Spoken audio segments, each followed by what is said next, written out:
Hello, good morning everyone. आज के lecture में हम मुग़ल साम्राज्य के बारे में पढ़ेंगे। लास्ट लेक्चर में हमारा दिल्ली सल्तनत कंप्लीट हो गया है ना।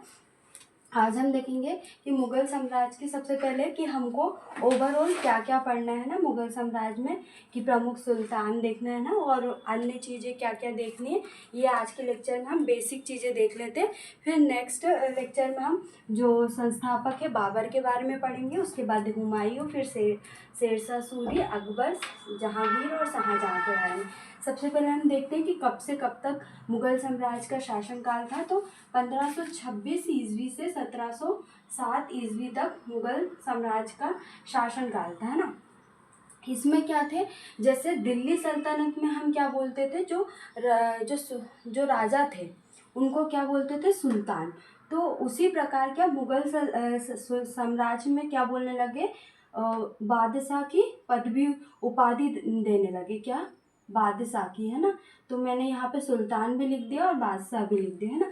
सबसे पहले जो मुग़ल साम्राज्य की संस्थापक या स्थापना किसने की थी, तो बाबर के द्वारा की थी। बाबर के द्वारा इब्राहिम लोदी को पानीपत के प्रथम युद्ध में पराजित करने के बाद क्या मुग़ल साम्राज्य की स्थापना की थी।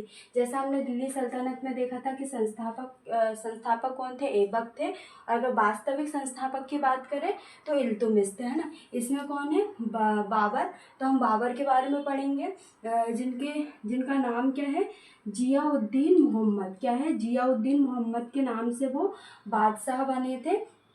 और इनका शासनकाल कब से कब तक था, मैं आपको बेसिक बता रही हूँ कि हमको बाबर के बारे में क्या क्या पढ़ना है ना।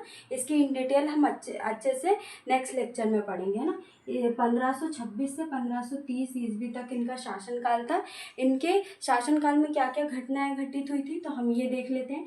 सबसे पहले प्रमुख इनके द्वारा जो विद्रोह किए गए थे ना, जो युद्ध हुए थे, तो वो देखते हैं। सबसे पहले क्या, पानीपत का युद्ध किसके बीच हुआ था, इब्राहिम लोदी और बाबर के बीच हुआ था 1526 में, जिसमें किसको पराजित किया था बाबर के द्वारा, इब्राहिम लोदी को पराजित किया था। इसके बाद खानवा का युद्ध कब हुआ था, 1527 में हुआ था। राणा सांगा और बाबर के बीच में हुआ था, जिसमें बाबर की विजय हुई थी। इसके बाद चंदेरी का युद्ध हुआ था 1528 में। चंदेरी का युद्ध किसके बीच हुआ था, मेदिनी राय और बाबर के बीच हुआ था, जिसमें बाबर की क्या हुई थी, विजय हुई थी और मेदिनी राय की पराजय हुई थी। और भी अन्य युद्ध है, तो हम इसको अच्छे से पढ़ेंगे, है ना, नेक्स्ट लेक्चर में। इसके बाद हम हुमायूं देखेंगे। तो बाबर के बाद कौन आए, हुमायूं आए। हुमायूं का क्या नाम है, किस नाम से इन्होंने बादशाह की पदवी धारण की थी, तो नसीर उद्दीन मोहम्मद। क्या है, नसीर उद्दीन मोहम्मद। और इनका शासनकाल कब से कब तक था, ये देखते हैं हम। 1530 से 1556 ईस्वी तक इनका शासनकाल था। इनके शासनकाल में प्रमुख घटनाएं क्या घटित हुई थी, प्रमुख विद्रोह देख लेते हैं कि प्रमुख अभियान कौन कौन से हुए थे। तो चौसा का युद्ध हुआ था। चौसा का युद्ध किसके बीच हुआ था, तो शेरशाह सूरी और किसके बीच हुआ था, हुमायूं। जिसमें किसकी विजय हुई थी, तो हुमायूं की। उसके बाद बिलग्राम का युद्ध कब हुआ था, तो 1540 में हुआ था, है ना। इसके बाद हम देखेंगे हुमायूं के बाद कौन आए थे, शेरशाह सूरी आए थे, जो कि सिर्फ 5 वर्षों के लिए इनका शासनकाल था, 1540 से 1545, है ना।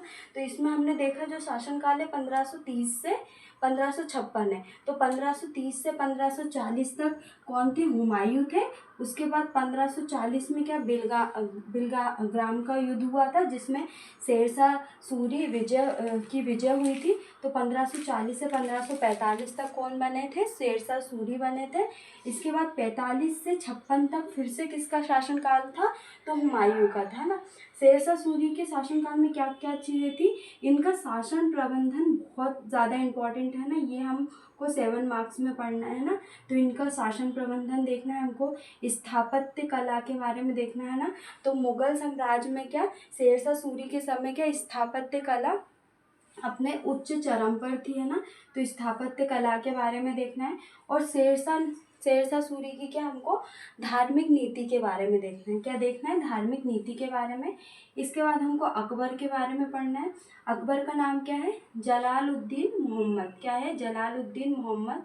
इनका शासनकाल कब से कब तक? तो 1556 से 1605 तक इनका 5 ईस्वी तक इनका शासनकाल रहा।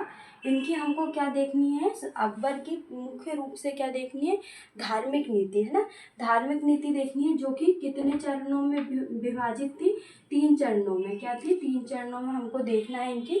तो हमको अच्छे से इसको पढ़ना है, 7 मार्क्स में भी देखना है और 11 मार्क्स में भी, है ना। तो इनकी जो अकबर की धार्मिक नीति बहुत ज़्यादा इम्पोर्टेंट है। इसके बाद प्रमुख और अकबर की जो धार्मिक नीति है उसके अंतर्गत जो प्रथम हिंदू शासन था, हिंदू व्यक्ति था जिन्होंने मुस्लिम धर्म को अपनाया था, वो कौन था? बलबन था, है ना। बीरबल था ना, बीरबल थे, है ना। तो ये हम आगे पढ़ेंगे ना, 3 चरणों में इसी के अंतर्गत आएगा। प्रमुख विद्रोह के बारे में देखेंगे जो अकबर के द्वारा किए गए, जिसमें अकबर का प्रथम विद्रोह देखेंगे तो किस पे हुआ था? मालवा अभियान था ना, मालवा पे किया था। और अंतिम कौन था? खानदेश, है ना। अंतिम किस पे किया था अभियान? खानदेश कहाँ पर है? बुरहानपुर में, है ना। तो इसके बारे में हमको पढ़ना है। और इसके बाद अकबर के बाद देखना है कि जहांगीर, है ना। जहांगीर का जो पदवी धारण की थी तो नसीरुद्दीन मोहम्मद के नाम से की थी।